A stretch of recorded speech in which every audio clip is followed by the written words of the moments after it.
The contents of this interview, or from Awake and Empowered Expo LLC from Ethann Fox and Flower of Life Center for Human Evolution, is for informational purposes only and does not necessarily reflect the viewpoints held by these organizations or individuals.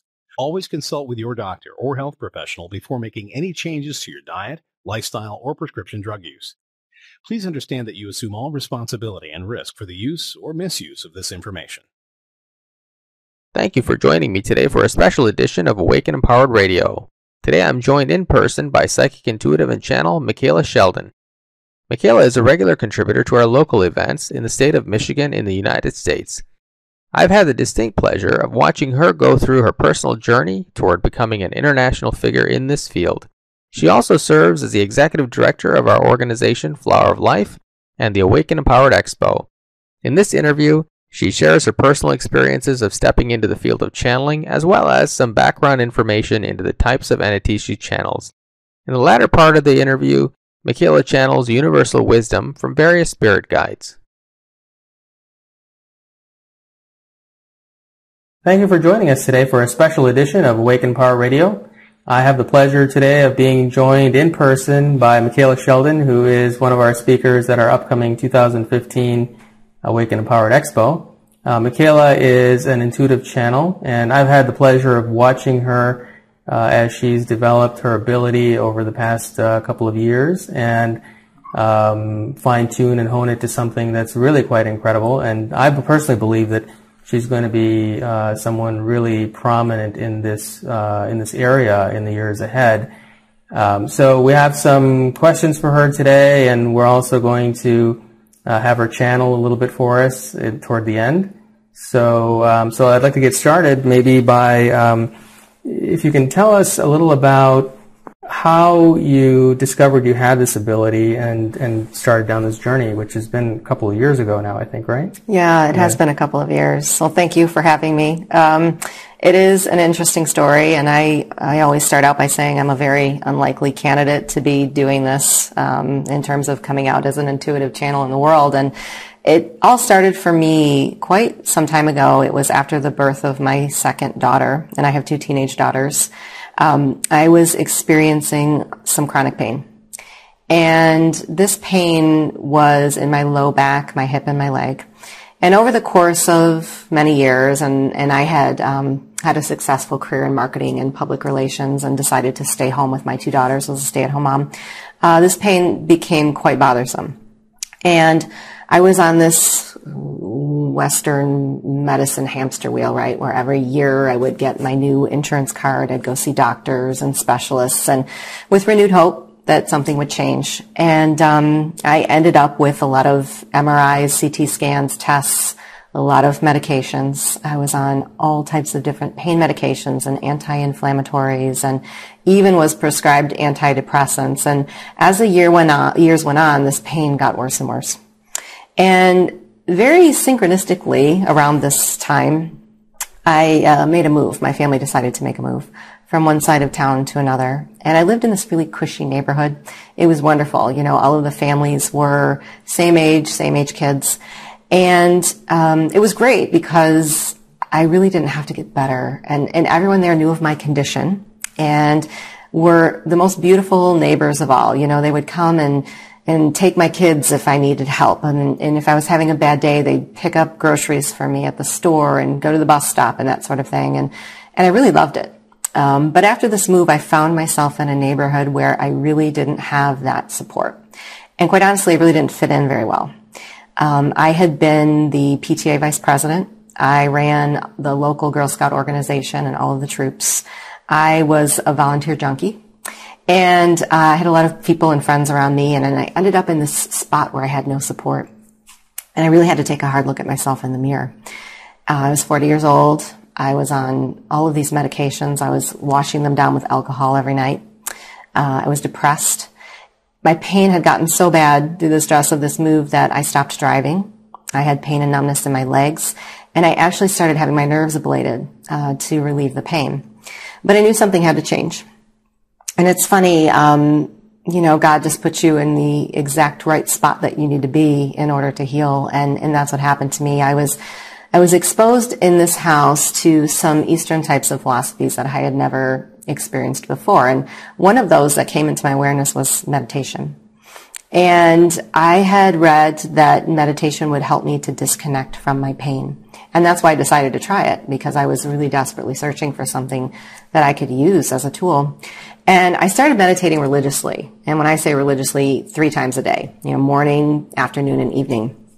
And I started to notice some really interesting things happening during my meditations. One of the things that I noticed was I would hear things during my meditation. I would hear voices.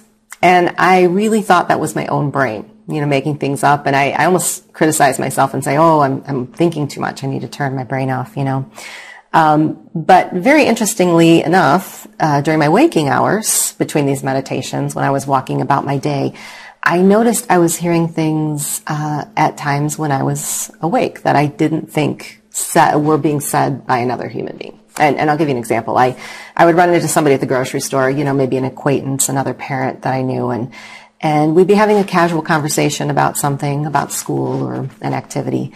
And I would think I would hear something that person didn't really say, but was very personal. So it was not connected to the conversation, but a very personal thing. And I would come home and I would think, wow, did that person really say that to me?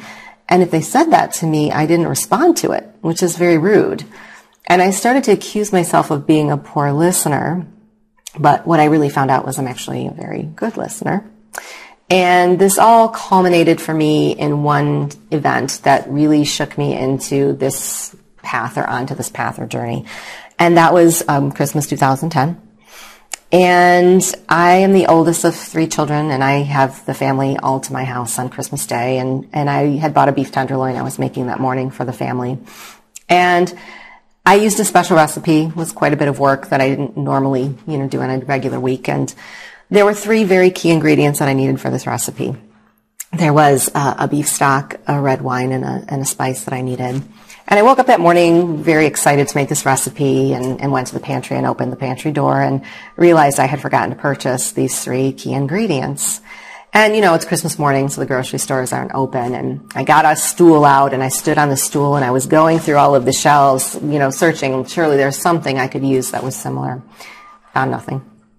So I was getting a little stressed.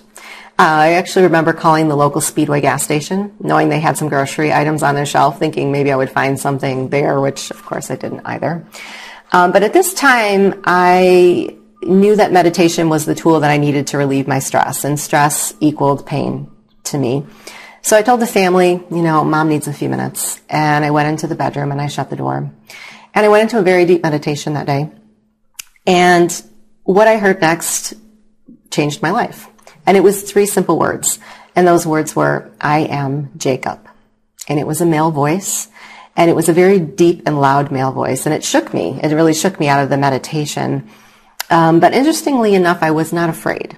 I didn't feel afraid of this Jacob. I had this really beautiful sense of peace and blissful even. I felt this buzzy energy come over me, and it just felt really wonderful. And I tried to communicate back with this Jacob that day, and I really couldn't. I didn't get any response from him, but I just thought, wow, that was so cool. I don't know who that was, but I just felt renewed, and I thought, this is Christmas morning. I can salt and pepper this thing. This is ridiculous. And I went back out to the kitchen, and I opened the pantry door, and there on the shelf in a very neat row, lined up right in front of me, were the 3 ingredients I needed for the tenderloin: the red wine, the beef stock, and spice. And I was overjoyed. I thought, wow, I manifested something into my physical reality that day. And I just remember it being a beautiful day. I made this recipe and I had dinner with my family, and it was just a really beautiful Christmas day. And for a long time after that, I put that experience out of my mind. I just didn't really want to deal with what happened. And I thought, wow, I really must have missed those ingredients on the shelf, But deep down, I knew something bigger was going on there. And, in scientific terms and quantum physics, I can't really explain to you what that concrete, experience was that day. But it doesn't matter to me to define it. It really was the catalyst for sending me onto this path, which I believe was where I was always supposed to be as an intuitive channel. Mm-hmm. Now, you talk about yourself or refer to yourself as a channel. Yes. Can you tell me what's the distinction between what makes you a channel? Because some people refer to themselves as mediums, and is there a difference? There is a difference, and some people are channels and mediums. Some are better at one or the other.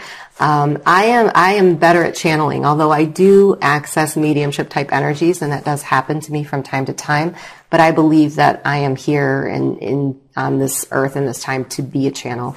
But what a channel is you are actually taking on the consciousness of another being, and that consciousness is speaking through you. So when I channel, and there are some trance channels and some that are conscious channels, and I am an unconscious trance channel, I am allowing my consciousness to move out of the way and make room for an entity or a higher being to come in, and that higher being is really speaking through me. That higher being is using my body, using my voice box, using my hands, and even concepts that are available to me. Those concepts are flowing through my soul and expressed in words. A medium is a little different. So a medium is accessing a two-way conversation. So your consciousness is more involved in that interaction, and that spirit is really not taking on the energy of your being. It's having a two-way conversation, and those beings are sometimes more in a lower level astral plane, souls that have crossed over, family members, and that sort of thing. And that has happened to me. Not so much in my control. I've had mediumship experiences when I've not expected them, or I've had experiences when family members have passed. But the channeling is quite different, and that is something that I initiate on my own. Now, some people have a very negative viewpoint about channeling or mediumship, and for example, there are a lot of people out there who channel, and there are a lot of mediums out there of varying levels of experience, and who channel different types of entities and so on. What would you have to say about some of the more negative experiences people or viewpoints people have about channeling and channeling darker entities and so on? Well, there's a lot I would want to say about that. First of all, as far as channeling goes, I do want to reiterate and finish my story in that coming into this gift really helped to heal me. And I did heal my physical body 100%. I'm 100% pain-free today. I got rid of all my medications. This was all stemming from an abnormality in my hip joint. That abnormality is still there today, and it will always be there, but it's in control, and I'm in control of my body. And I believe that having that connection, that deep connection to my guides, really showed me the path to how to heal. And it's interesting, at the time I didn't know that I could ask my guides and gain that type of information, but I credit that connection for just aligning all of the things that I needed in ways that I saw them in order to heal. So there's an aspect of that I wanted to bring up to answer that question. I get asked all the time, are you worried about possessions and lower entities and things like that? I am not currently worried about that, and I don't, I caution the listening audience. I think that is a real thing, and it can happen. And I'm not getting any of this information from books. I have not studied metaphysics. I'm not a book smart channel. I am just talking about my own personal experience.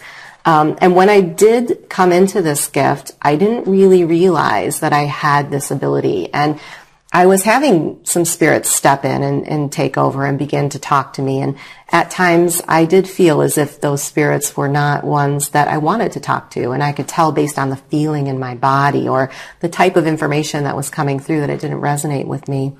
But I always had the power to say no. And I just did that. I just said no. I rejected that entity, and that entity was gone. What I've come to through this experience is it's all about your vibration, and it's all about your level of consciousness. And keeping your vibration high is the key, because this is all energy. And when you're channeling, it's an energy match. So the more my vibration has raised over the past couple years, through a variety of things, really just my awakening to this and how that has, awakened my own consciousness and my own vibration, I'm matching that energy. So if you're going to a channel or you're going to a medium, let's say that you're hiring to give you a reading, it wouldn't resonate to me to have fearful information come through.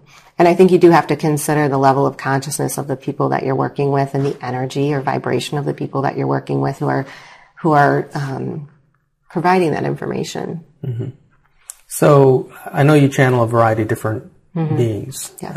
Can you give us kind of an overview of some of the different ranges of beings that you channel regularly? Sure. When I first started out, and it's a gift that is always changing and transitioning for me. So it's been a beautiful thing to watch. But, when I first started out, I do believe I was accessing some of those beings on that lower level, astral plane that we're transitioning over, angelic beings, so archangels and angel guides. But I even took a couple of channeling classes, and I was amazed. I used to just channel whoever came through. But one of the things that I learned was I can channel any type of consciousness, whether it's a Native American, an extraterrestrial being, even, people like Nikola Tesla or Thomas Edison, famous, celebrities, things, not really something that I do, but it is possible. Even pets, you can channel the consciousness of pets, and I have, which is fun. But as I've transitioned, I notice I'm working with a higher dimensional group of beings and more extraterrestrial type of beings that are providing information through me, and that's just part of my mission here. Mm-hmm. Mm-hmm. Well, can you name some of the beings that you've channeled? Just a few. Sure, and I do want to, I guess it'll be good for me to go back and define this Jacob. And what I found out was Jacob was here for me for a transition, and he was an angel guide who was here for me. And he was a special guide that I might call a gatekeeper, and I believe we all have them. They're the guide that's standing strong in protection of you and allowing that communication to take place with the other guides and beings around. And actually, not too long ago, Jacob came in and told me that his work was done with me, and he was here to transition me into the place I am now. And we have, anywhere between 40 and 60, 70 angel guides, teachers, masters around us at any time. And some of those are here from birth. Some of them come in for transitions we're making. Some are here for your health, relationships, your purpose, your mission, all of those things, healing. Well, what I ended up finding out was I can channel pretty much any entity, but as my consciousness awakened more, my vibration got higher through this process, I am now accessing beings that are more multidimensional in nature. There's a group or a collective I'm working with now that represents itself as Jeremiah and St. Thomas of Aquinas and Josiah. Those are three guides that I work with. There's also a King of Kings who's an extraterrestrial being who's connected to that collective. And they come through quite often when I do my live demonstrations and lectures. I can tell you a little bit about Jeremiah, and I've done some research on him. And if you're familiar with the biblical character Jeremiah, I was not until after I started to channel him. And what he says is the story in the Bible, although it has some truths to it, is not 100% true. But he is very representative of light workers in this time. And if you are to read his story in the Bible, it is very representative of a challenge. And he struggled with a message, and he was given a message by God and had to go out into a world that wasn't believing of him, of this message. So he says the reason he speaks through me, or his consciousness is represented as Jeremiah, is because he's here to assist light workers in that way. And his story is very similar to the path of light workers in this time. Mm-hmm. Now, I've heard a number of different channels online, even to like Esther Hicks, who I'm sure you're familiar with. And sometimes I've heard channels channel someone like, let's say, Archangel Michael. And the message comes out very fearful and negative. And yet I've never heard you channel an archangel or anything that was fearful and negative. So how is someone to know? Why would an archangel, for example, come through you in a very positive way and a very negative way through someone else? How is somebody to know what message to listen to?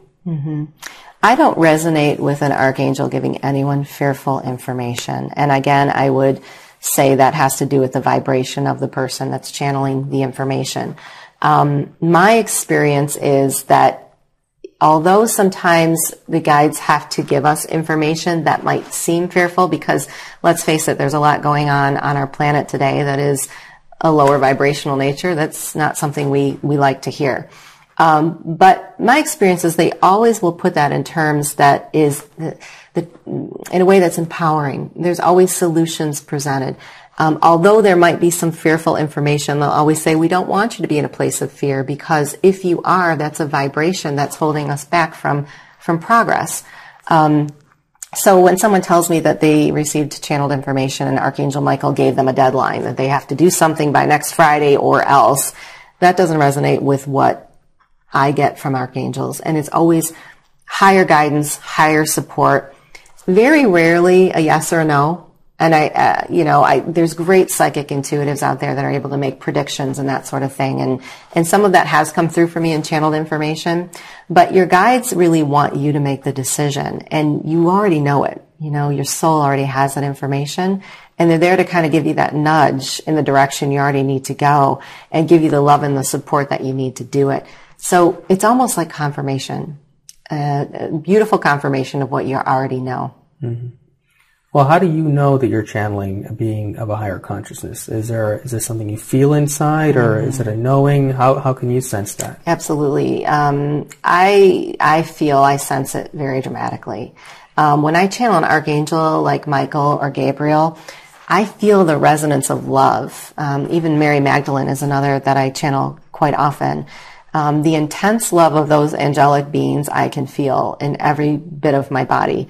Even the light of the crown, sometimes you see the photographs of these archangels with the light, coming around the crown of their head.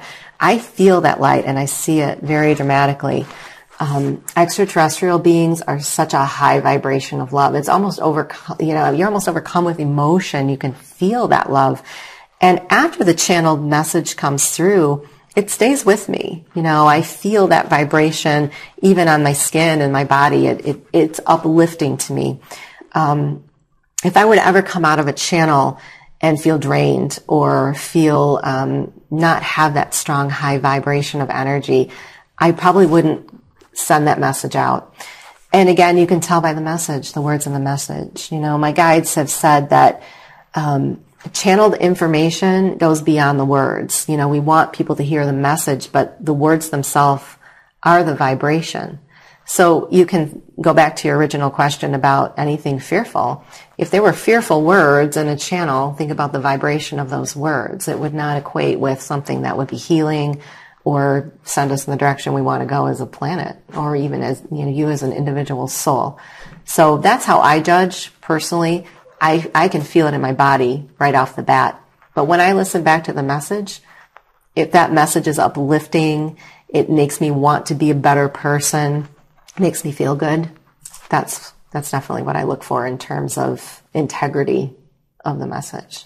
Now, you're primarily a trance channel, right? Correct. Okay, at least in audiences. But you do some a different kind of channeling, like a more alert, conscious channeling, right? Also, I do. I have varying levels of consciousness, and I started out as a complete and total trance channel. And what I left out of the story earlier on is my awakening to this really came when I started to voice record myself. I was keeping a journal for a very long time just to see evidence of the things I was thinking and the information that was coming through, and in order to put two and two together as to what I was doing. And as I started going deeper into meditation, I was getting more and more information to the point that I couldn't remember enough to write it down.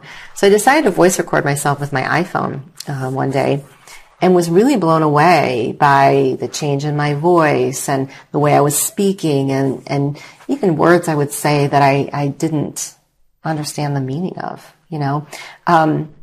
But I was a pure trance channel at that point and not remembering any information that was coming through. And I still do that today, especially when I do my live lectures. I really don't remember much of anything that's being said. But just like anything, if you're a baseball player, the longer you play, the better you get at it, right? My consciousness kind of has gotten better at coming back in and listening to what's going on. And sometimes I want to hear, you know. When I first started doing this, I really wanted my consciousness out because I didn't want my mind to interrupt the message. But now that I'm so much better at it, you know, I do kind of listen sometimes, and I want to hear what those guys are saying. And I think, wow, that's not what I expected, or how interesting. When I do my private sessions, my consciousness is more involved. What's been really neat for me is when this first happened, I realized I was clairaudient, and that was my main mode of accessing the spiritual realm. And I never thought that would change, but as it's progressed for me, I've realized I'm also clairvoyant, and I've started to get clairvoyant messages. And that comes through quite often in my private sessions. And when I'm seeing those images, my consciousness does have to come back into play, because I like to tell the story of what they're showing me and what I'm seeing. So it's really a mix in my private sessions of trance channeling and filling in the blanks with the trance channeling, but also my consciousness coming into play and describing to people what I'm seeing. So it's a mix. So when you trance channel for audiences and such, what's that experience really like for you? Well, I can tell you the process. You know, that's an interesting question. I've never been asked that before. Well, you know, as you know, your left side is for receiving, right is for giving. So when I go into a channel, I really feel myself slide out my right side, and I just intend to be the highest integrity channel for the best information that needs to come through. I feel myself slip out, and I feel myself floating somewhere over here. And I feel that energy come in my left, and I feel it really fill my body. And it's always different based on the being that's coming. And you know, like I said before, Archangel Michael, I've gotten so familiar with these beings. I kind of know them. I feel them in my body before I hear that name. And I do always hear a name. And I wait to hear just to confirm. With Archangel Michael, I feel that halo of light. I used to channel Archangel Metatron quite often.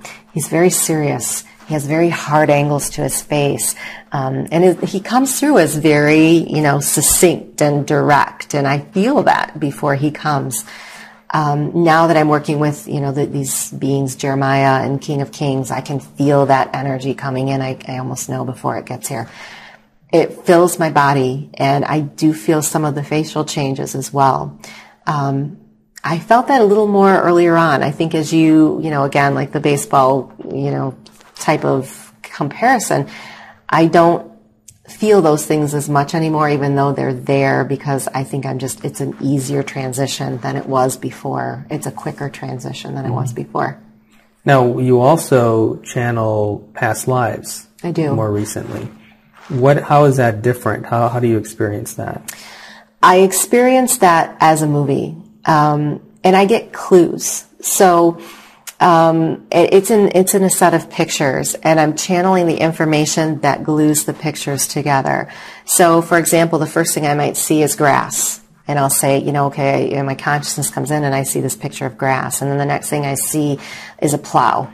And then the next thing I might see is a farm. And then the being that's here is really pulling all of those pictures together into a story. And it's exciting. It's kind of neat to see. But the other thing that I've learned recently is my guides are giving me pictures of things that are symbolic and not actual past life images. So it's both. And I really have to sit with it and think about what I'm seeing and listen to what I'm hearing and allow that to flow through to the client or who's ever here to hear the message. Mm-hmm. Mm-hmm. Now, I know in public appearances and so on, and probably in private sessions, I imagine, you are primarily closed eye, so yes. Your eyes are closed. But I do remember a couple of times when we channeled together where you opened your eyes, right. And where the guide actually, I'm assuming the guide actually wanted to see what was going on in the room, or see me, or see whoever. Mm-hmm. How is that different, and what are you experiencing? What does that feel like? I'm trying to transition to an open eye channel, and I appreciate people like Esther Hicks who can get up there and do that. I think it's incredible. Two parts to this answer. So when I first started to channel, I was an open eye channel, and I used to open eye channel all of the time. it was kind of a weird feeling. And the people on the receiving end of it felt a little funny too. It's almost as if you're seeing out of someone else's eyes. So it wasn't always a comfortable thing for me. But now I am opening my eyes more. It's a transition that I'm making. It doesn't feel the same as what it used to when I first began channeling. Mm-hmm. It feels more like me. So I do believe the guides are using my eyes, but I am allowing my consciousness in enough to be able to control that. So I'm interested to see where I'll be able to take that. Mm-hmm. Yeah, it's something that I do want to do more of. So how long have you been doing this? When did that whole story start? Well, to be honest with you, I actually came to realize that I've been channeling my entire life, mm-hmm. Even as a young child. I just didn't know what I was doing. I didn't have a support system around me or parents who really taught me about that or believed in that sort of thing. You know, the institutions, nobody teaches us stuff in school, right? I think because I didn't have that support system around me, I really just shut it down. And I thought I was talking to myself.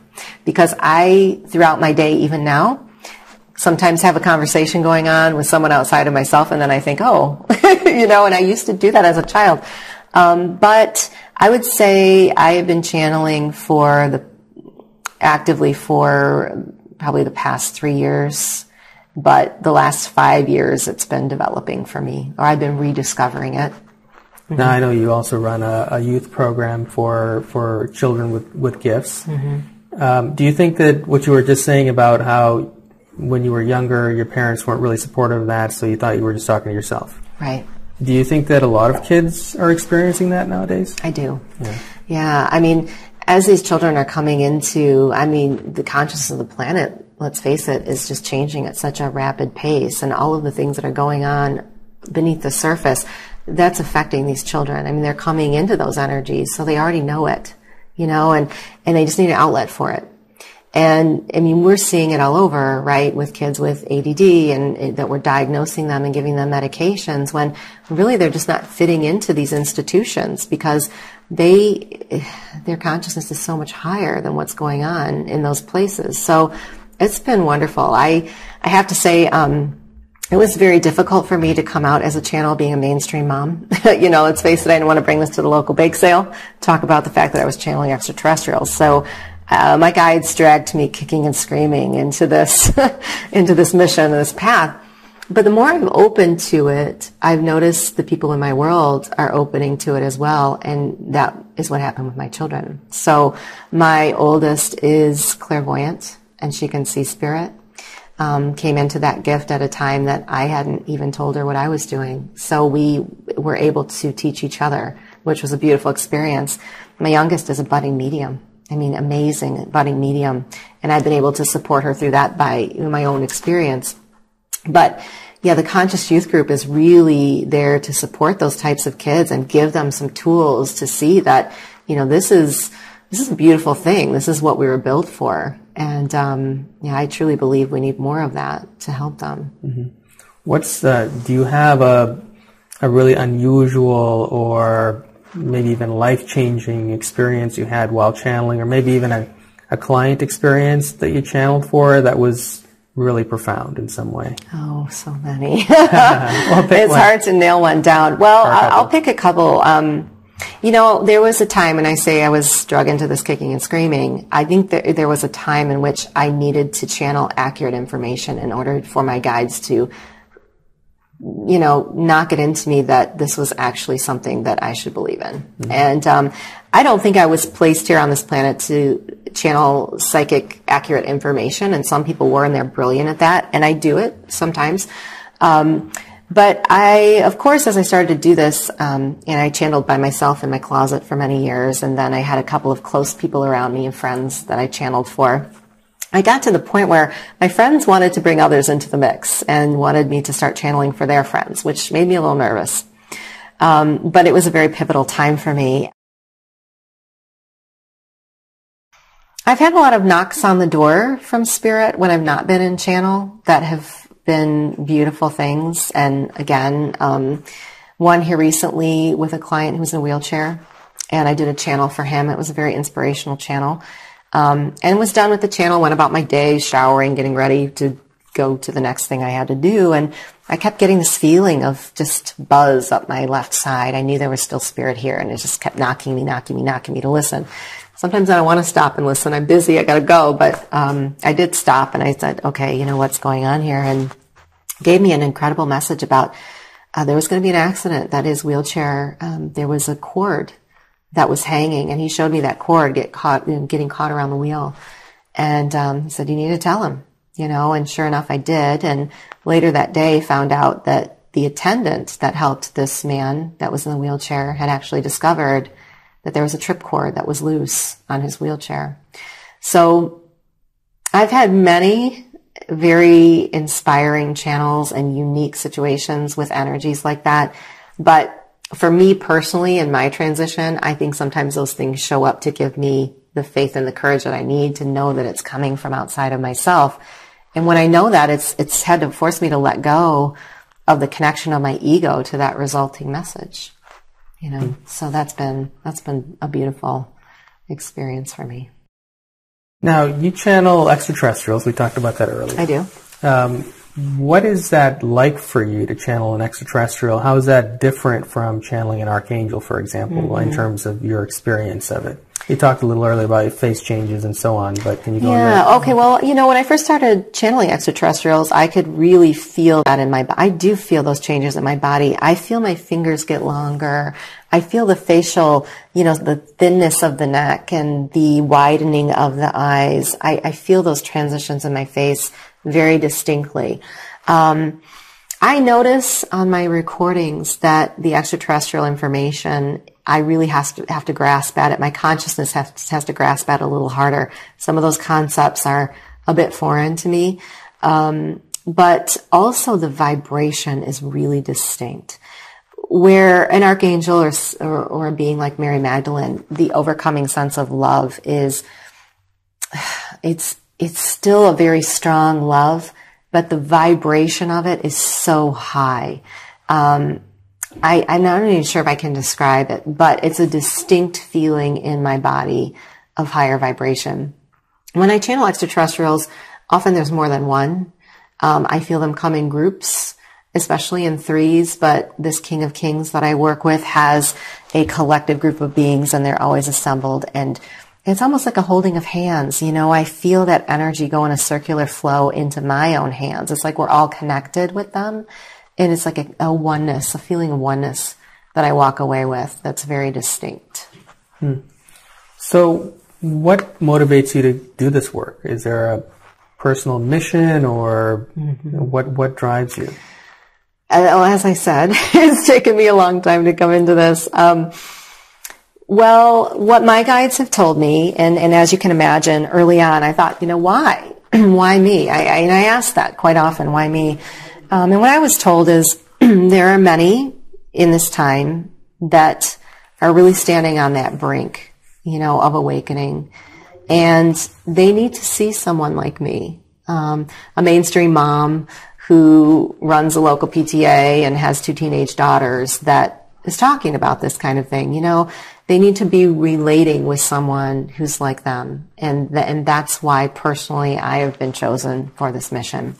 But bigger than that, I have been told there's a message that needs to come through me, but that message is vibrational. And back to what I said earlier about the words carrying the vibration, what my guides have said is when I am in a lecture, for example, and I'm channeling with a group of people and you're sitting in the room, your vibration is changed by those words because that higher dimensional vibration is coming through me. So now you've raised your vibration to match. So now you walk out into your world, into your collective group of family, friends, neighbors, whoever that may be, and they must match your vibration. So that's what the shift really is. And this is just one form of that coming through me. I mean, of course, we know there's so many light workers working in unique ways on the planet, but this is the way that I do it, is through the channeled words and that vibration lifting the people that are here to hear it. And I've been told that the people that come to hear my messages or hear my YouTube videos and my lectures, they are light workers. And those messages that I come through really address that collective group of people that are on the planet right now that are making that change. So it's kind of helping to raise them higher and giving them a lift to go out and do the work that they're doing. Now, I'd like to channel in a minute here. Sure. But when you actually go into the trance to channel, your body shakes. And I remember it used to shake a lot more. It's not as much now. Right. But especially when you're changing from one spirit guide to another, you shake sometimes more than others.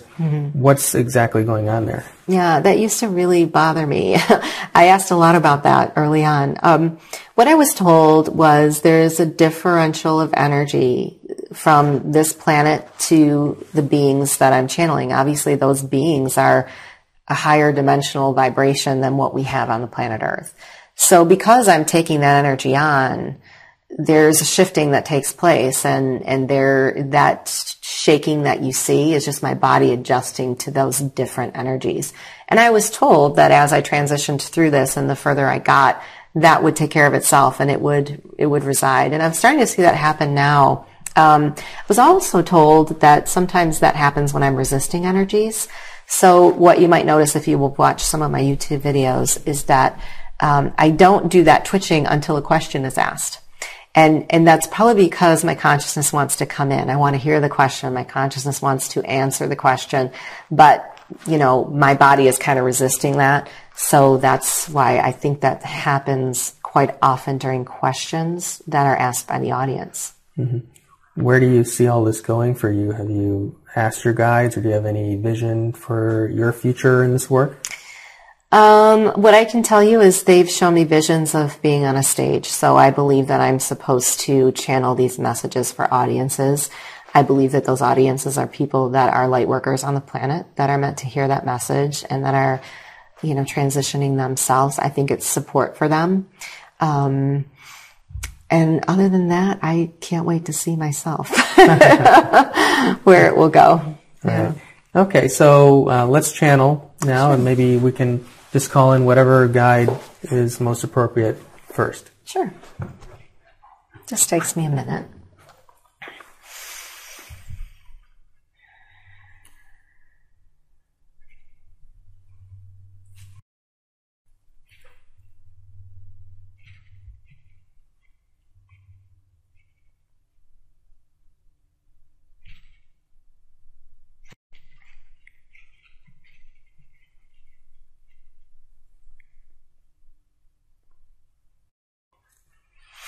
I hear the King of Kings.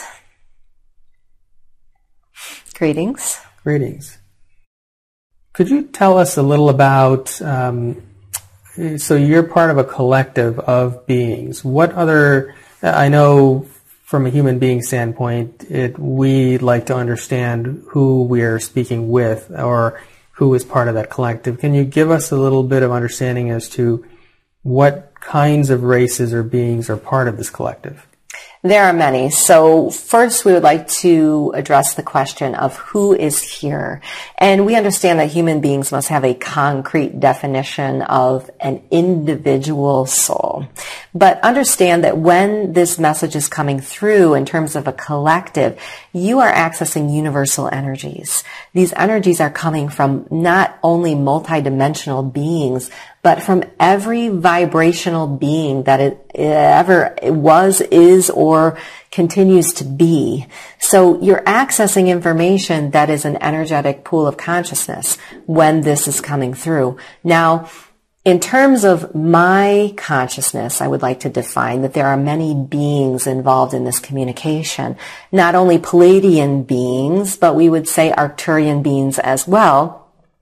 There are some that are in an inner circular motion of vibrational energy that resonate from the stars that are aligned in a consciousness we would call the Pleiades. And we want human beings to understand not to put a definition around this location as being only one race.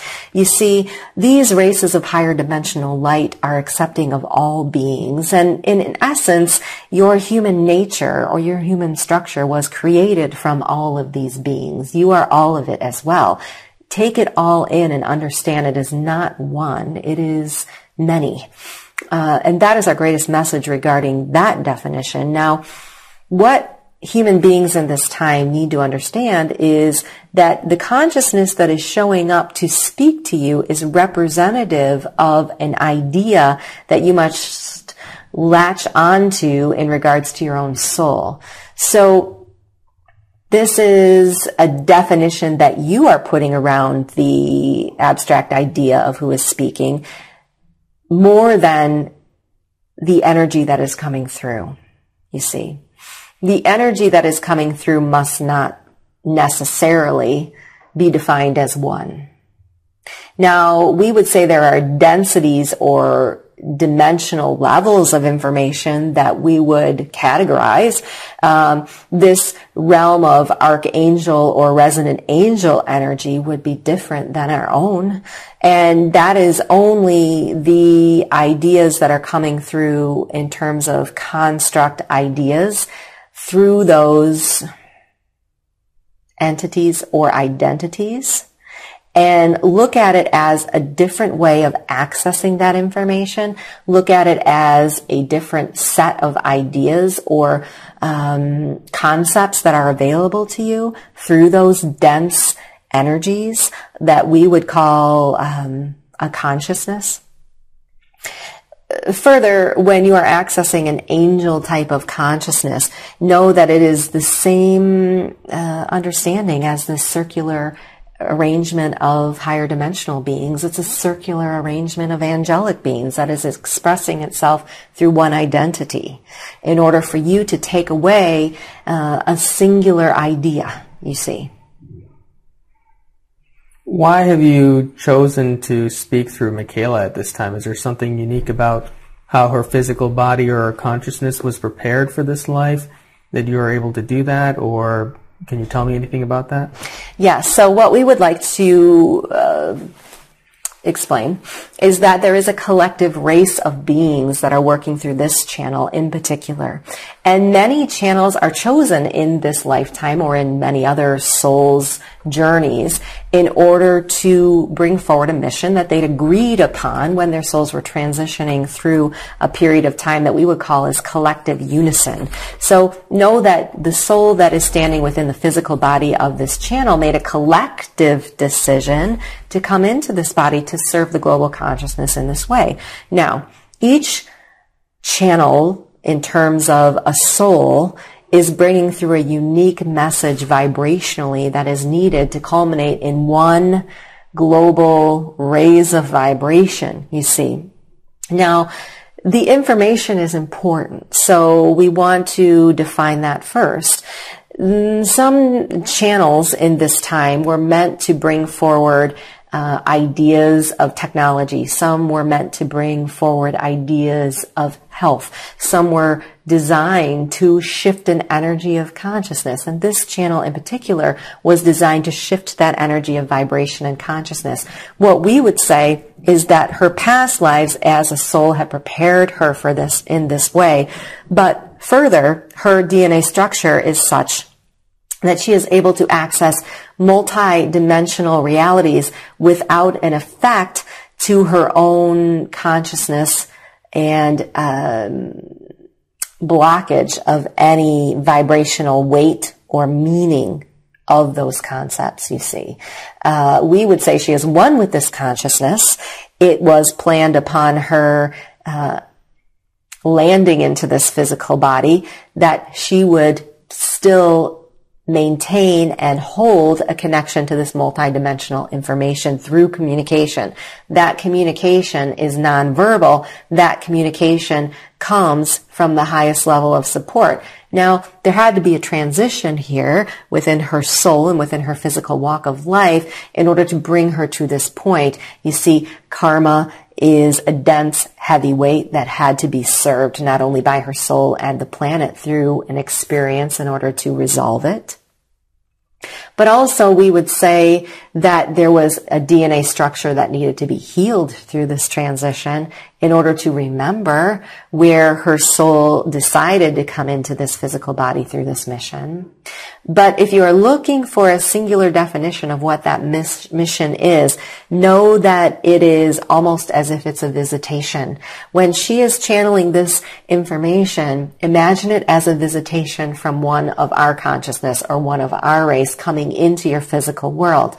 And what that would end up in a result of in the physical beings that were present in that message, not only in a physical aspect, but also in a vibrational aspect in terms of a recording or a message that's sent through words. Those are all vibrational healings that are taking place.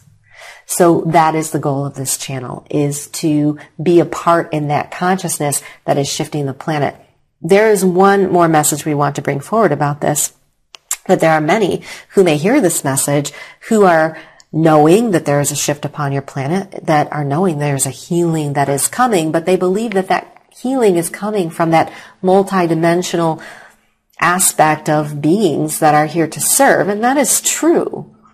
But it's not as if that energy is just coming to the planet and raising the planet. That energy is coming through the human beings that are connected to the energy of Mother Earth Gaia. It has to be that way. It's a fueling of the energy through the planet and through this connection of multidimensional energy that's the raising of the consciousness of the human planet Earth. So those light workers in this time that are working in this way, think of them as a human conduit to the collective energy that's coming in assistance. And that is what this channel is doing. So you mentioned a little bit briefly about how there is an energetic component to this channeling. So when a person is sitting in Micheila's audience physically, they're being impacted not only by the words, but it sounds like it's more important the energy that's actually accompanying the words. And so can you talk about that and also explain, does the same effect apply to people who are watching this in a video or an audio who were not there physically in the room? We would say the weight is equal regardless of the physical presence, although we would caveat that by saying that those who come in physical form were meant to have a soul interaction with this channel that may be different on a vibrational scale than what it would be from others that are hearing the message. Not that the vibration of the words is different. It is just that there is a soul connection or a soul interaction that is necessary for the person that is coming in physical form to an aspect of their path, you see. Now, we want to define the words that are coming through the channel and vibrational weight. So the message is important, yes, and it is a two-part process. So think of it this way. There's a message coming through, and that message is filtered through your mind, and your mind must be involved in the fullness of who you came to be. We say that many human beings are taking that mind and putting it in a place that is higher than it should be, and we would not like that to occur. But these words are coming through the channel, and there is a message, and it is filtered through your mind, you see. And imagine that those words have a vibrational weight, because we know that everything is energy. So you are sitting in this room, and you are an energetic being, and now you are taking words into your own being through your mind that have an energetic weight. There must be a match here, you see. Every likeness of energy is matched by its component likeness. So if you are sitting in this room and you are of lower vibrational nature than the beings that are speaking through this channel, there will, of course, be a healing that takes place, you see. So that healing is energetic. So now you have walked away from this channeled experience with a higher sense of your connection to your own soul and higher self through the channeled words. But you've also taken the message into your understanding through your senses, through your soul, through your brain. And it has allowed you to tap into this universal pool of understanding in a new way. And we would venture to say there are even some who sit in the room who may not grasp onto the full meaning of the words. And that is not at all a deterrent to them taking away the vibrational energy shift of those words. So regardless of whether or not they can grasp onto the meaning with their mind, they've taken that message into their soul. They just walk away with an understanding or a knowing that's bigger than who they were before they came into that room, you see. So is the vibrational weight far greater than the message? We would say yes. But the message is always there for a reason, and you are taking that internally into your knowing and making it who you are, regardless of whether or not you are sit in contemplation of it and you are to understand it in its fullest intent, you see. We would say, in conclusion or in summary, to look at those words or that channeled experience as a healing. And the healing is no different based on you being in physical form or you hearing this message secondhand through a recording or even on a transmission such as a phone or an electronic device. It is all the same. You are always getting exactly what you need. And those that are needing it are drawn to it. It is a likeness of attachment of energy that is drawing to it exactly the souls that need to hear it and the souls who need to be changed in a healing genetic sense, because it is a genetic change.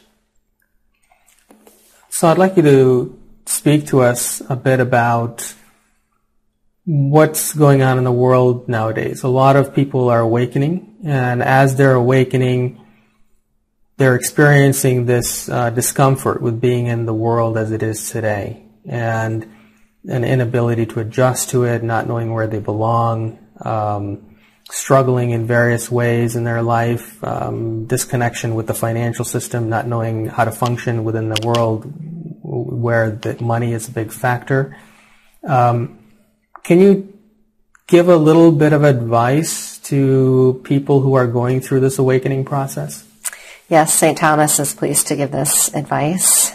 And yes, there are many light workers in this time that we would say are purging karma at a very intense way and a very quickened way. And this was written in this time that this would happen. So the first message we want to give light workers is that in the coming duration of the next 2 years, light workers will be purging karma at a very fast pace. And this will feel as if there is no hope. This will feel as if it is very dark. It will feel as if it is very intense. We want light workers to stand steadfast in the knowing that their soul agreed to this period of time in order to purge this darkness for the entire global consciousness. So if you are listening to this message now, we would define you as one who is bringing the light. So we would ask you to listen carefully, and we would ask you to know that if you are standing within a difficult walk of path, it is bigger than just your individual singular self. You are now ridding yourself of karmic energies that are allowing you to fill with higher light. And that higher light is going to serve your planet in the coming years after this period. Now, what we want human beings to also know is that in the next, what we would call 5-year time frame to 6-year even, we would say, is going to be a critical time on your planet where lower vibrational beings are feeling this pull or this tug of war. You see, they know that their aspect of creating through your soul is in jeopardy. And we want to explain this to you. Human beings were created with an energetic DNA structure that allows them the beautiful aspect of creation universally. There are beings upon your planet, and we would say within the core of Mother Earth and in your auric energy field upon this planet, that know that they are of lower vibration. This lower vibration does not allow them to have this beautiful aspect of creation within their own structure. So in order to create, my friends, they must use your energy field. They must block you from the knowing of who you are in order to serve their own souls. This has been a deliberate act upon your planet. Now, we are not saying this that you should be in a state of fear. We are merely explaining to you why things are feeling difficult, and we want you to grasp onto the understanding that there is an Akashic record that was written that would happen. There is an ascension timeline that was written that would happen. Now it has been skewed slightly, but it is still on track. So know that you are here to shift and change this. So the reason we are bringing up these lower dimensional beings is that we want you to know that they are privy to the fact that you are serving the global consciousness. They are privy to the fact that you know your true power resides within. They are privy to the fact that you know how to heal yourself, you see. This comes at a direct threat to these beings. So they only have physical means in which to affect you. And you may say, well, they are dimensional beings. Why can they not affect me with dimensional energies? But we want to define those energies, you see. They must scramble your DNA genetic through physical means. Those physical means can be seen on your planet in this time in many aspects that are affecting your daily walk of life. Those are through foods and waters and air. Those are through telepathic transmissions. Those are through electronic transmissions. We would say even bigger than that, there are electric pulses coming to your planet. We would like to describe them as electric, though we know they're beyond electricity in your definition. But they are coming nonetheless from collective groups of beings who are trying to skew you from this remembrance. So because of that, there is a struggle here, and we'll redirect your attention back to that tug of war. You are in the tug of war of your lives, my friends. That tug of war is with these lower dimensional beings, and they are giving it every physical aspect on your planet, giving that lower vibration to every physical aspect on your planet that will block you from that remembrance that they possibly can. And that is why, my friends, you are looking around you and you are seeing as if the change is not coming. You are looking around you and you are seeing that we are living in a society with a monetary system that is causing us lower vibrational lack. We are living in a society where the institutions are teaching things that are causing us suffering. You are not seeing the change. But we want you to grasp on now to the change that has taken place inside of you as a unique soul and singular being. Because that, my friends, is what is important in this current time. Those of you that are listening to this message know that you have worked on your inner soul and your inner truths. You know that you have connected to your higher self and multidimensionally as well. You are shifting out of that reality of I am a physical being, that I am a spiritual being, and I am accessing energies of oneness. Hold steadfast and true to what you have done as a singular being. And you might say, well, we don't want to look at ourselves as a singular being, but see, this is the advantage you have. You have come here as the healer in this physical body, not to stand on a soapbox and teach and tell others what to do, not to solve it all yourself with formulas and problems and legislation. You have just come to serve your own being through joy. You have just come to heal your own DNA structure through your spiritual experience. As you do that, you are the shift, you see. So think of it as purging your soul of that karma in order to facilitate more of that healing. Imagine where you stand now, currently today, stepping into that in a bigger way. That's what's going on. And yes, we know that you aren't seeing those changes around you. We want you to take that sight internal. Take it away from the physical aspects of your world that are causing you to step back into that lower vibration, because that's what they were designed to do. If you stay true to your own spiritual path and your own awakening, that is what is causing the shift of awakening to happen. So that is where we see beyond that time frame of 5 to 6 years.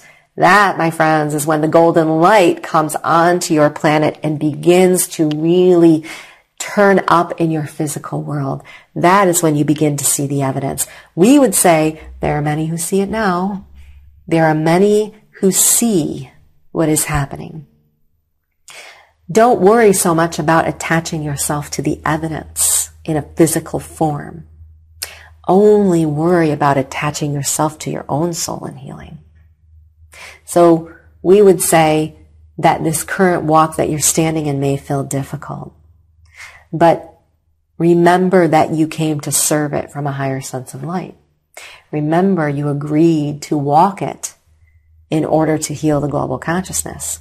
And it is happening, my friends. That vibration that you hold within you is the vibration that comes to do it.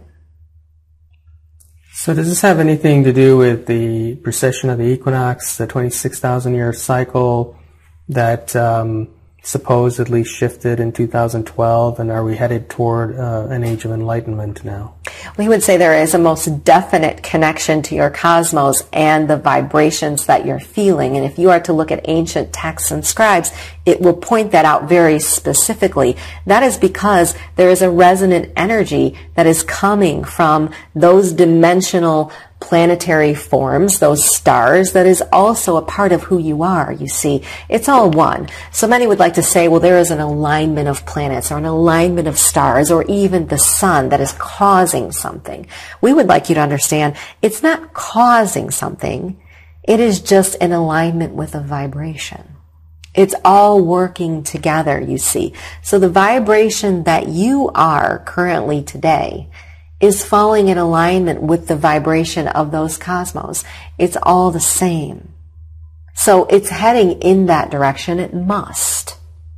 It must, because that is who you are and came to be, and there is a plan that falls in line with that, you see. So most definitely, you can look to the alignments of those, we even would say pyramidal structures come into play in this. Those pyramidal structures hold many of the keys to how energy is one with universal healing. There was a time in which many would look to those structures in order to receive the answers that they needed for what was to come. And what they're showing me or telling me is that souls are multidimensional. And in this time, there were many that knew that their souls could access all of that information multidimensionally, past, present, and future, through that alignment of energy, you see. We're going back to that time now.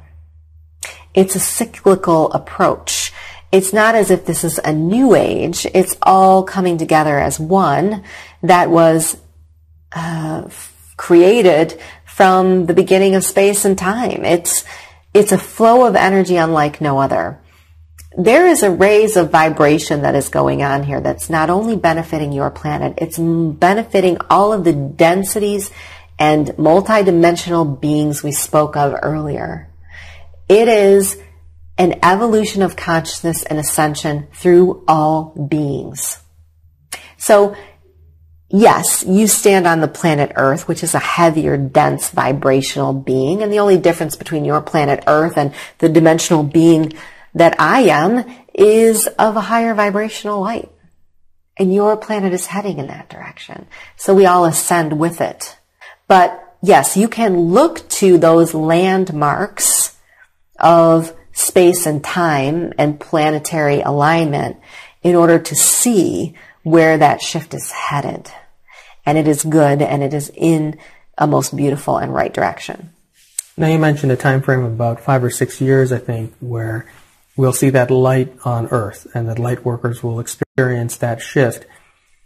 In what time frame will we, as a physical world, see concrete changes in our physical reality, such that people who are more light workers, or even more of the mainstream population, will start to shift their mindset, and where we'll have a better, freer world, maybe with free energy, and where people will not have serious health problems and so on?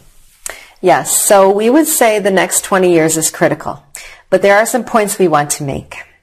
So technology is one that is coming in now, and that technology is being worked on by multidimensional beings in order to send that consciousness through beings upon your planet in order to bring it into your awareness.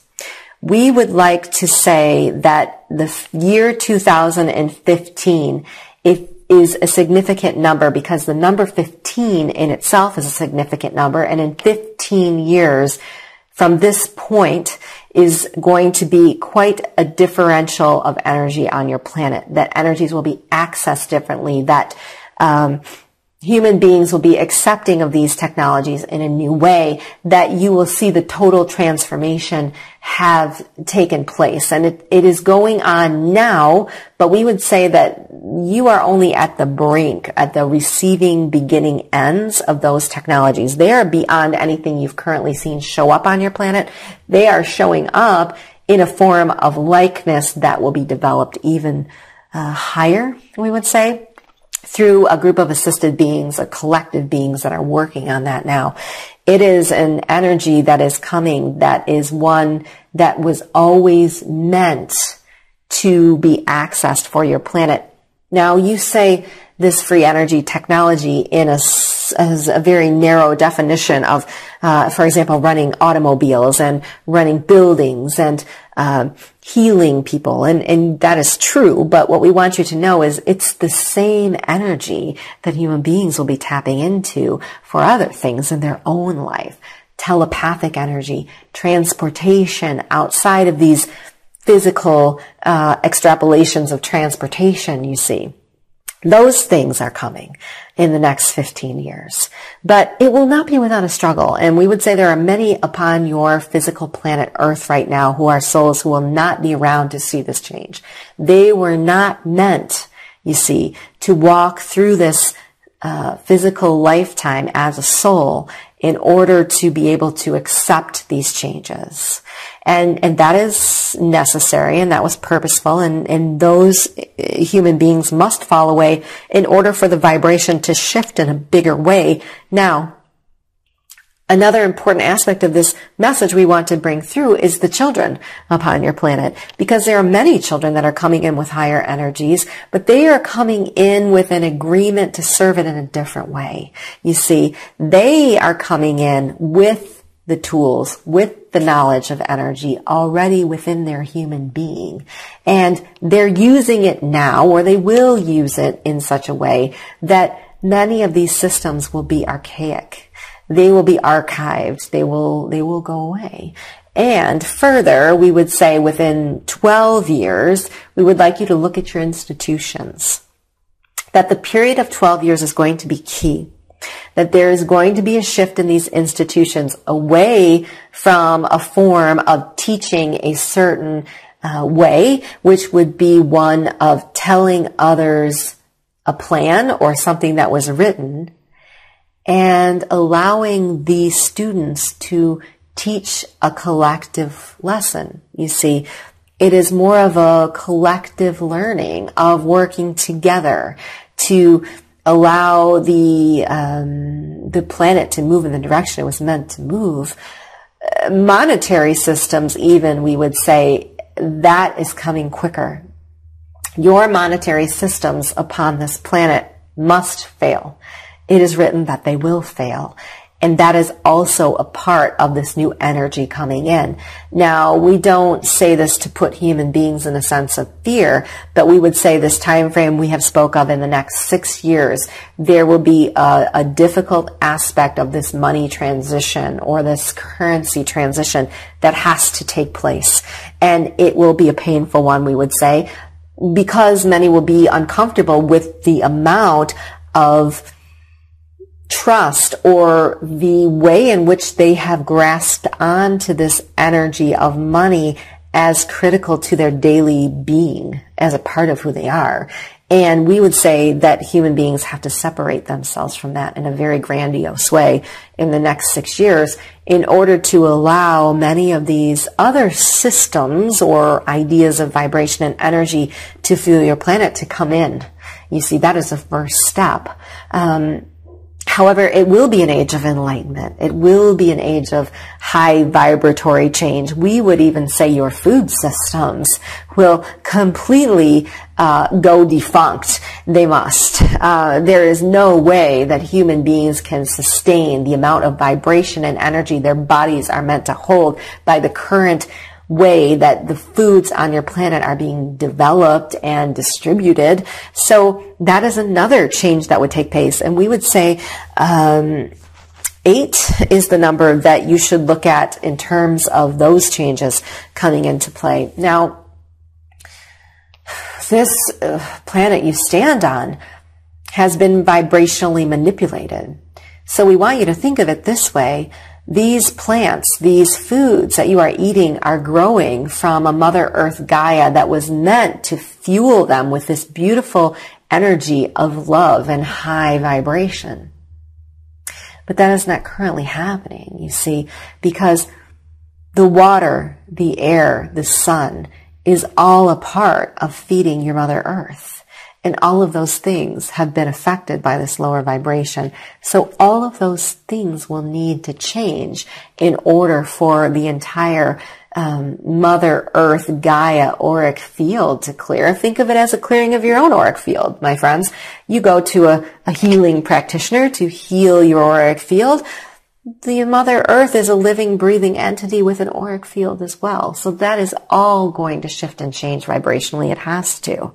But in saying this, again, we would reiterate, if you are to take any of this message and stand in a place of fear, you're not serving the global vibration.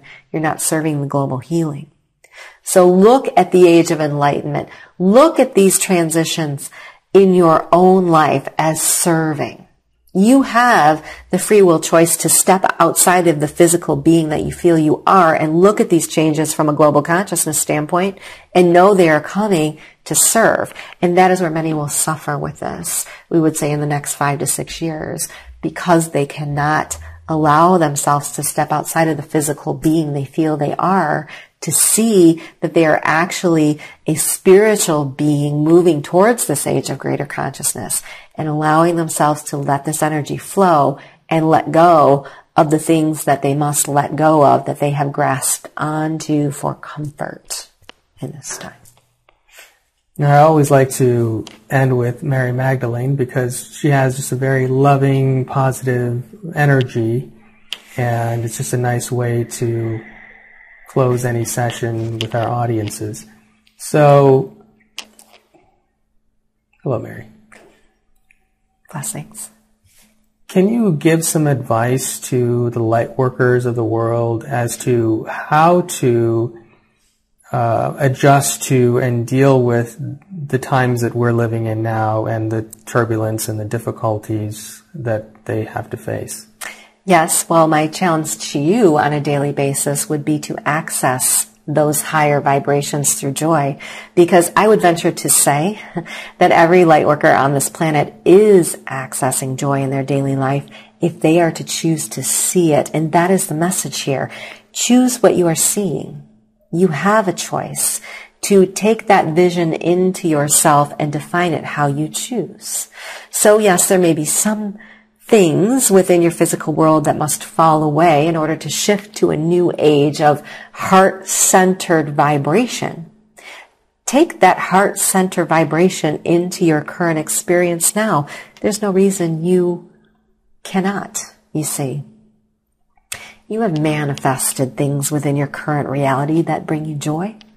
You have accessed healings within your physical being that have brought you to a higher place of love. That's who you came to be in this physical world, on this physical planet, in order to be the healer. So many would say, I must change this. I must get involved. I must stand true to this change and be a strong person in it from a sense of action. And what we would like you to know is the only action that you need to take place in your daily experience is to remember the creator you came to be for your own soul. Remember the things that serve you from the highest place of joy, because that heals who you are. And when you heal who you are through joy, you bring that light and that vibration to the exact place that the planet needs to match in order to heal. You can stand firm in that through this transition. And you can choose from your gift of free will choice to not suffer. Because you have already assembled the things around you that you need in order to access that joy every single day. Thank you. Many blessings.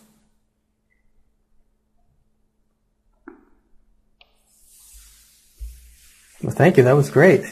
You're very welcome. So, what do you feel like now that you've channeled several different kinds of beings? I just feel very happy and joyful. Yeah, I definitely still feel a very strong energy around me. It feels very loving. It feels very high vibrational. Mm-hmm. Yeah. Yeah, I know we've had one of our friends who's an aura reader in the room when you've been channeling before, and she talks about how your energy field changes every time a new entity comes in, and even after they're done, she can still see that that residual energy field that's left over. So that must be what you're feeling then. Absolutely, yeah. I love when she does that because I do feel it, most definitely. It's almost as if there are arms around me, you know, that loving energy is still present. Yeah. So Mary feels different than the other ones. Absolutely. More loving. Oh, yeah, absolutely. Yeah, it's not that it's more loving, it's just a more human feeling love, I would say, than a higher vibrational density type of love coming from that extraterrestrial realm. But, you know, very early on, Mary was one of the first beings I ever channeled, and I have to tell a story. You know, I felt such a state of bliss the first time that I channeled for her that I really walked around for a good couple of days, very dreamy. I saw the colors differently and more vibrantly in my world. I wanted to stop and notice them. You know, this feeling that stayed with me from her wanted to make me notice that more. And I caught myself often, even in the car, sitting in traffic, just, you know, horns beeping at me, staring off at the color green and the grass. And I wanted to walk through nature and feed the deer. It was very, very beautiful. So that's how I experience her, you know, when she comes through.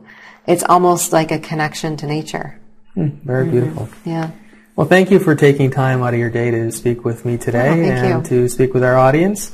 And we're looking forward to having you at our expo in 2015, April 24th through 26th in Michigan. Yeah, that'll be fun. And thank you all for joining us, and we'll hopefully see you at the expo.